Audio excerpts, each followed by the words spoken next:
Estar en situación de vulnerabilidad documental quiere decir que el hecho de no tener documentos a mano disponibles te puede impedir acceder a oportunidades, a derechos sociales. Sí, eso. En el caso de Kolore Guztiak, al final estamos acompañando a un perfil muy concreto. Persona migrante con y sin papeles, ¿no? Esa parte de indocumentado, ¿no? O persona sin papel.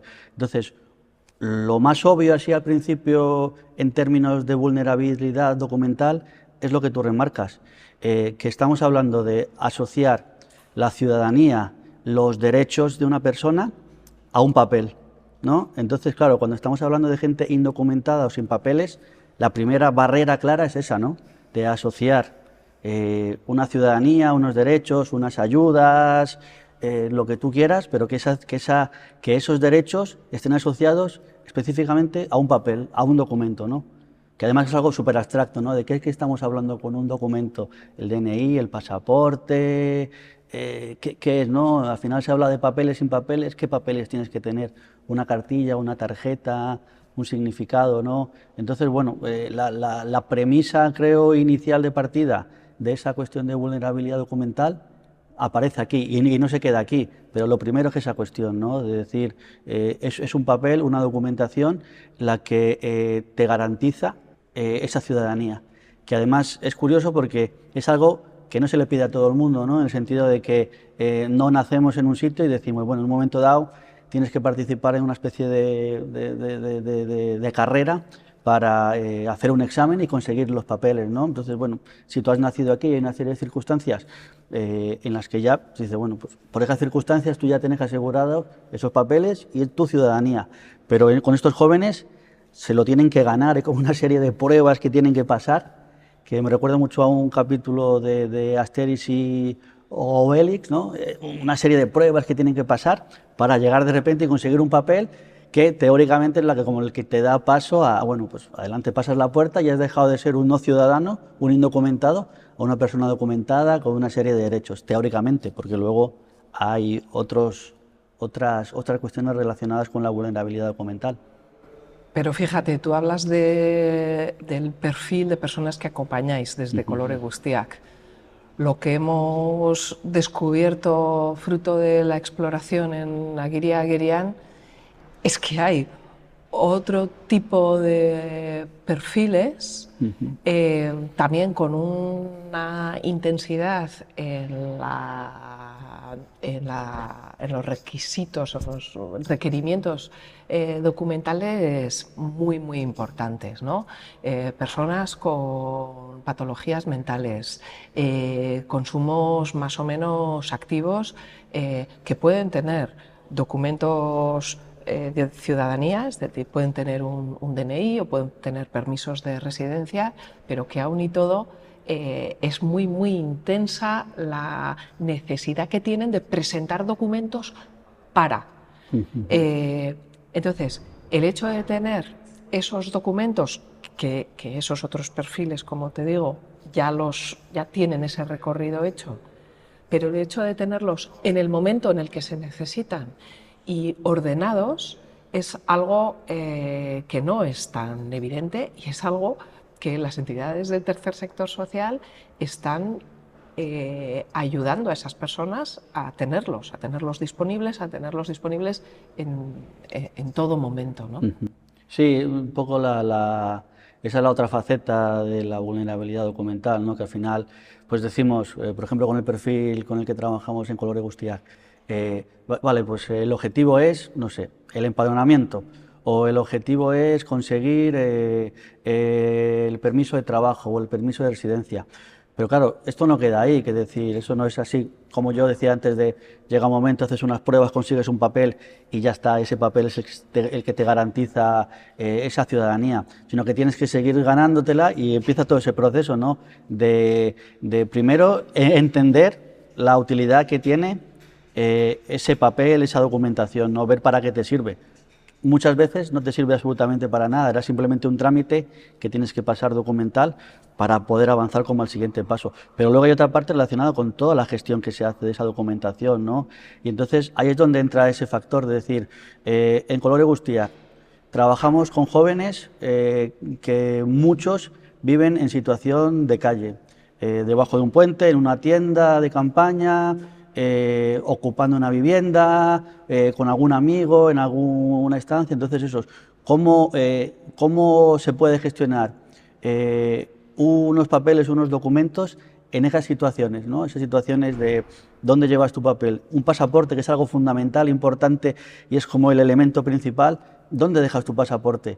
Entonces, cualquier persona diría, mira, mi pasaporte lo tengo guardado en un lugar seguro, pero hay perfiles y situaciones en las que esa seguridad no está garantizada, ¿no?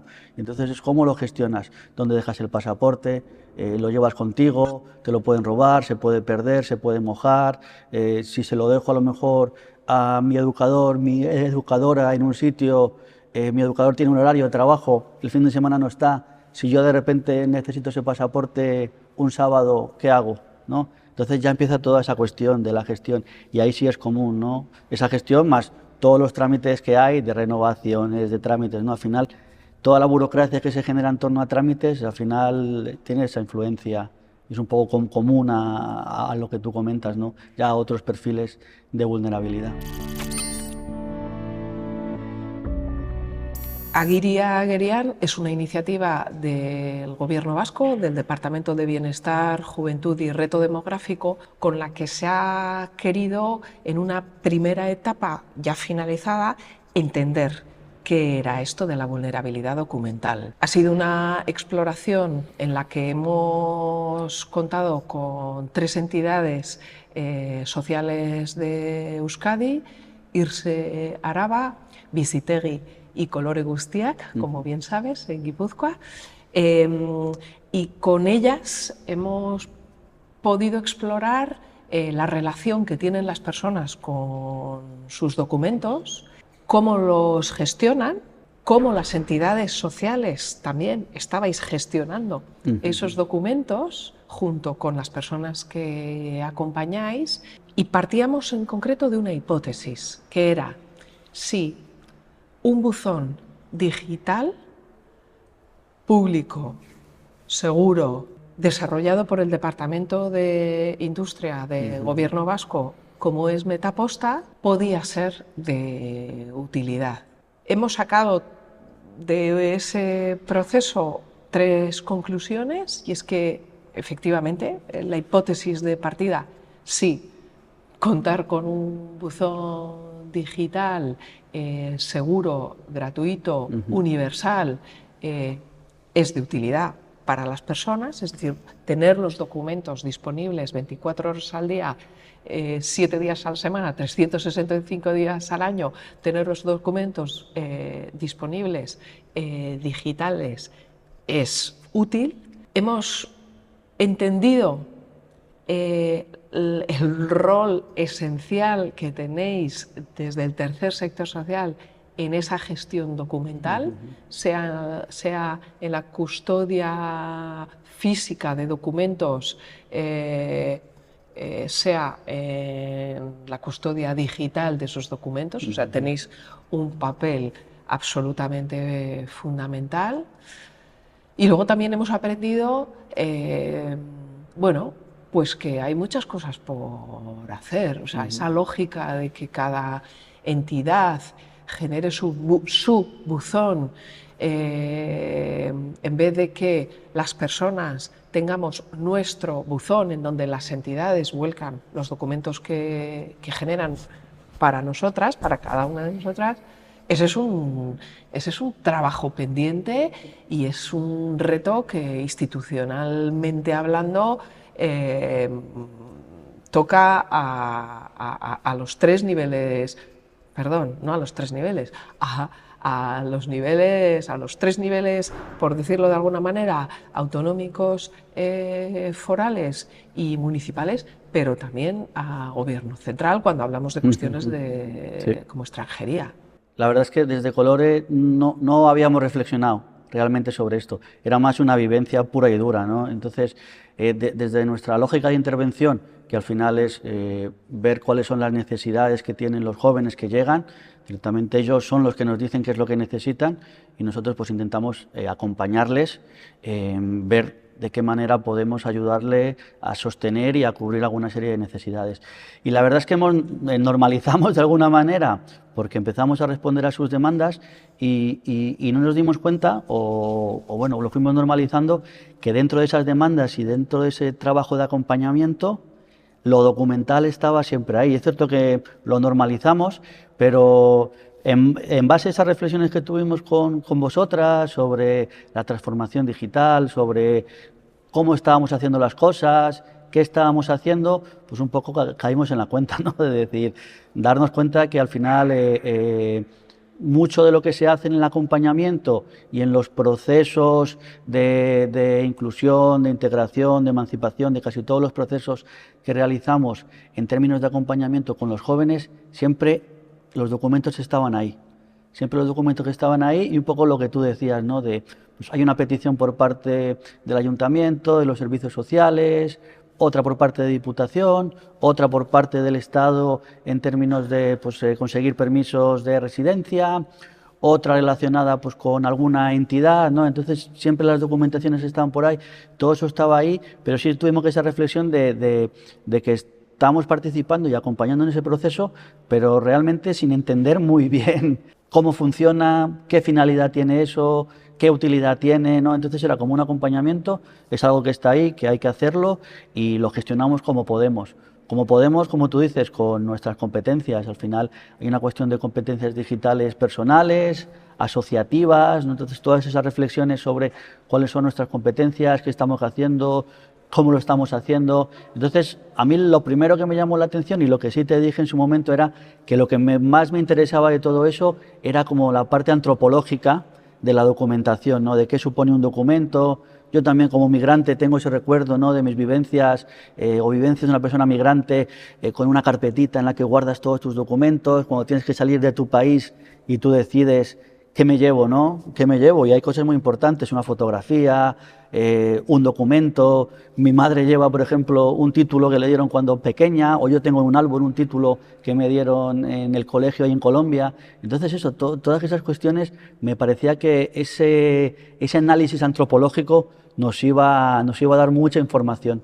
Y eso fue un poco lo que más me gustó a mí, ¿eh? Entonces, el siguiente paso tiene que ver con, fundamentalmente, compartir con el tercer sector social de Euskadi esto que hemos aprendido, que nos da pie a proponerles a ese tercer sector repensar cómo están haciendo los procesos de acompañamiento en la parte documental.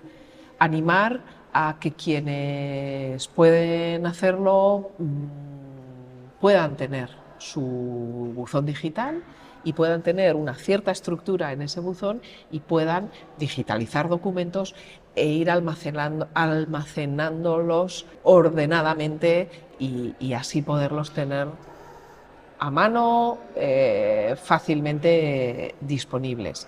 Esto es en lo que estamos trabajando ahora y desde el Departamento de Bienestar, Justicia y Reto Demográfico es esa la intención, el poder de alguna manera reforzar las capacidades del acompañamiento que todas las entidades estáis haciendo.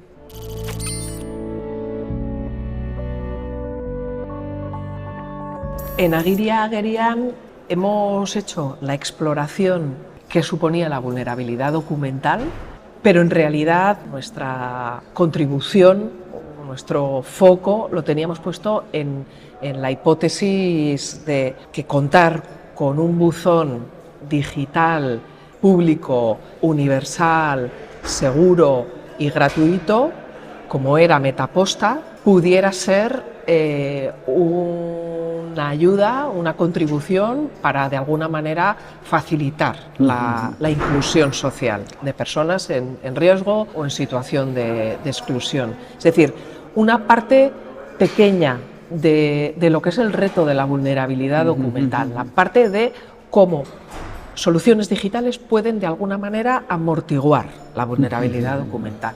Un poco porque me parece importante limitar la cuestión. Entonces, en ese proceso hemos entendido varias cosas. La identidad digital, certificar que yo soy yo digitalmente hablando, ¿no?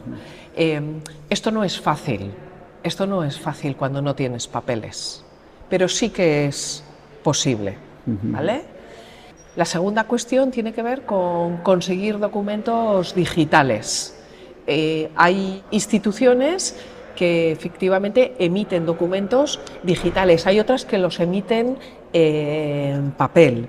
Y luego gestionar esos documentos, sean digitales o sean en papel. Entonces, y la identidad digital, conseguir o no esos documentos y gestionar los documentos, me parece que son como los 3 bloques sobre los que hemos estado trabajando en esta etapa de exploración.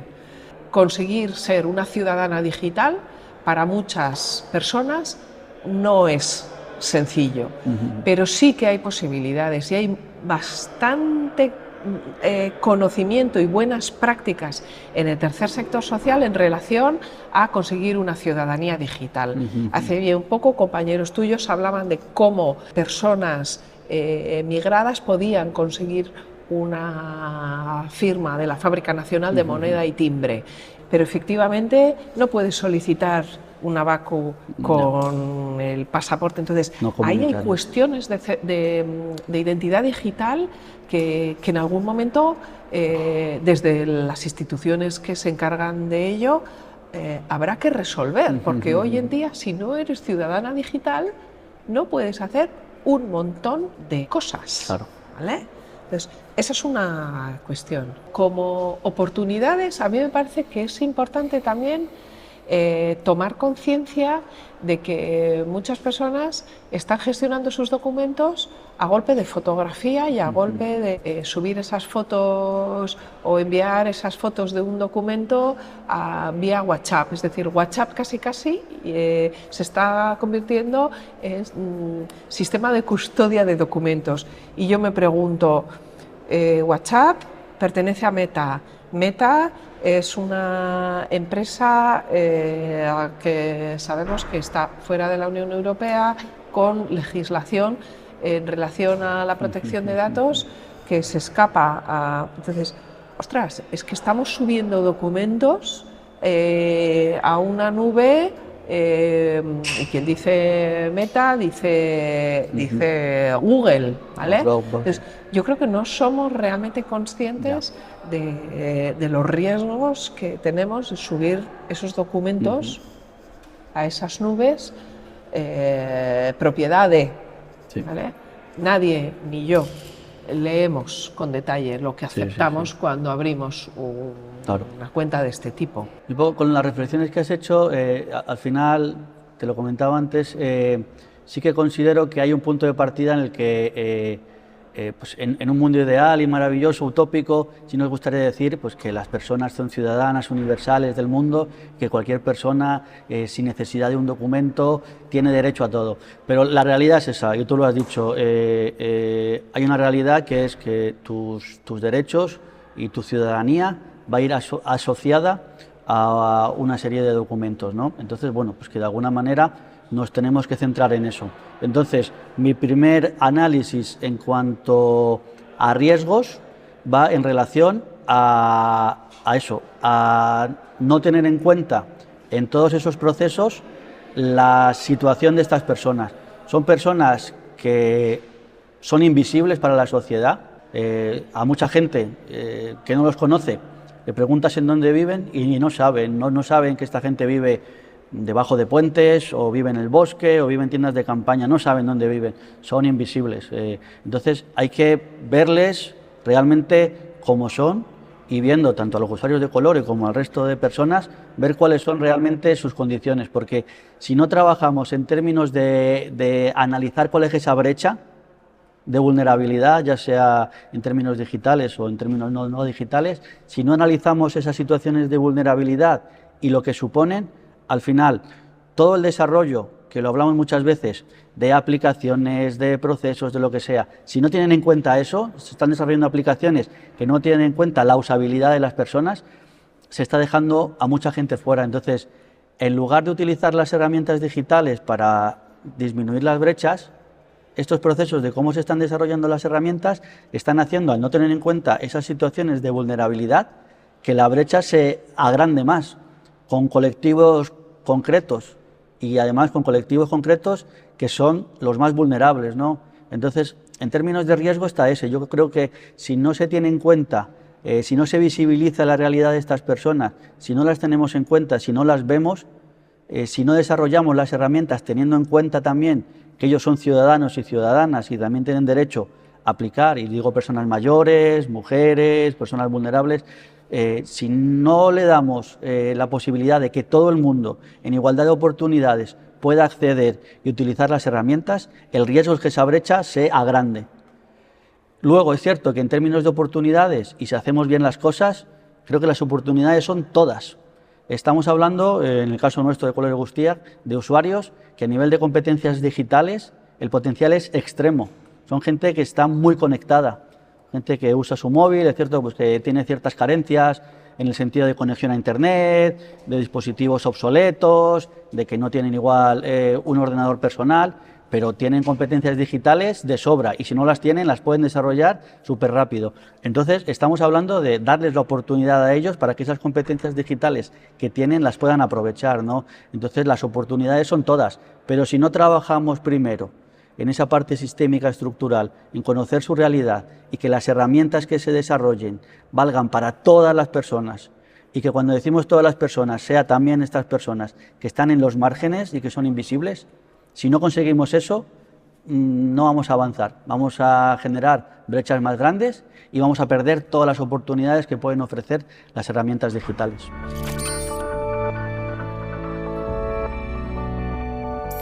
En mi opinión, creo que el reto gordo, verdaderamente gordo, en relación a la vulnerabilidad documental, está en esa compartimentación que hay de lo municipal con lo foral, con el gobierno autonómico, con el servicio de salud, con el servicio de empleo. O sea, esa fragmentación realmente es un problema muy gordo. Sí. Y creo que como es un problema muy gordo en papel, se traslada eso a lo digital, ¿vale? Me parece que ese es un reto que es el verdadero reto y que Agiri Agerian es una parte muy concreta con la que pretendemos amortiguar ese reto. Eso por un lado. Creo que hay una cuestión también de competencias digitales en el tercer sector y en la administración pública, que también son un reto. Es decir, no puede ser que haya profesionales, tanto desde lo público como desde la intervención social, que no distingan una firma digital en un PDF y que no la reconozcan como algo ya firmado, como un documento ya firmado y ya válido. Esa me parece que es otra cuestión que a mí me preocupa.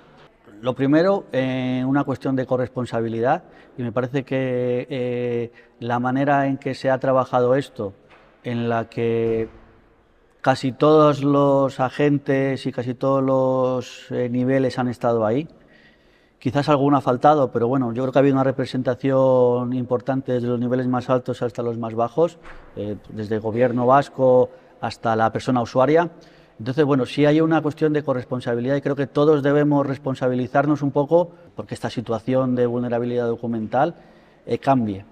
Pero al mismo tiempo, también ese análisis que hay de fragmentación es muy preocupante, porque aunque haya una corresponsabilidad y todos intentemos mejorar, si no hay un trabajo sistémico en el que todos rememos hacia el mismo lado, creo que los avances no van a ser tan positivos como se pudieran plantear, ¿no? Entonces, lo que decía antes, que hay un montón de oportunidades, hay un montón de cosas que se pueden hacer, pero sí hace falta que haya eso, mucha más coordinación entre los diferentes niveles, tanto a nivel vertical como horizontal, ¿no? Porque si no se corre el riesgo que esa fragmentación siga avanzando, ¿no? Entonces, que esas cuestiones digitales vayan avanzando por un lado en unos niveles y por otro lado en otros, ¿no? Entonces, una corresponsabilidad, pero también una corresponsabilidad coordinada. Creo que hace falta ahí una coordinación para esto.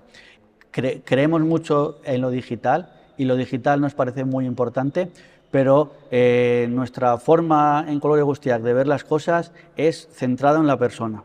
Entonces nos vamos a seguir centrando en la persona y lo digital para nosotros va a ser una herramienta y siempre lo va a ser, ¿no? Entonces, en ese sentido, no queremos tanto poner el foco en las herramientas digitales pensando que lo digital va a traer una solución para todo, sino que sea una herramienta y que esa herramienta esté pensado para la persona y que, como decía antes, pensado en la persona, en sus circunstancias, en sus condiciones, en su vulnerabilidad, ¿no? Entonces, sí creo que el desarrollo de las herramientas digitales, sobre todo, se está haciendo mucho más pensando en la propia herramienta en sí y no tanto en la persona. Entonces, sí creo que también es muy importante que esas herramientas, sobre todo las digitales, estén diseñadas, pensadas y concebidas para una utilización de todas las personas y que no sea, como tú planteabas antes, una herramienta digital para las personas vulnerables, sino que sea una herramienta digital que sirva para todas las personas y que además sea una herramienta digital, algo digital